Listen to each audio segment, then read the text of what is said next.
அதாவது தமிழ்நாட்டு மக்களுக்கு எதிரான திட்டங்களை அமல்படுத்தினால் அது போன்ற நிலை நீடித்தால் வாழ்நாள் முழுவதும் என்னால் அவங்களோட போக முடியாது சொல்லியிருக்கேன். அதிலிருந்து உங்களுக்கே தெரியும், ஸ்டெர்லைட் விவகாரமாக இருக்கட்டும், தமிழ்நாட்டு விவசாயிகளை பாதிக்கிற மீத்தேன், ஹைட்ரோ கார்பன் திட்டங்களாக இருக்கட்டும், அதுபோல் பல்வேறு தமிழ்நாட்டு மக்கள் விரும்பாத ஏற்றுக்கொள்ளாத திட்டங்களை எல்லாம் அவங்க ஒன்றும் எதுவும் ப்ரெஷரைஸ் பண்ணுறது இல்லைங்கிறது உங்களுக்கு தெரியும்.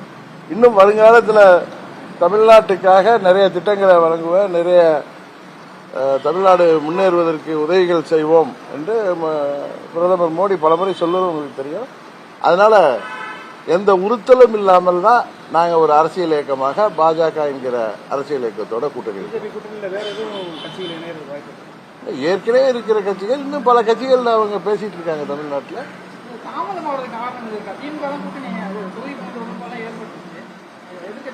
அவங்க எனக்கு தெரிந்தவரை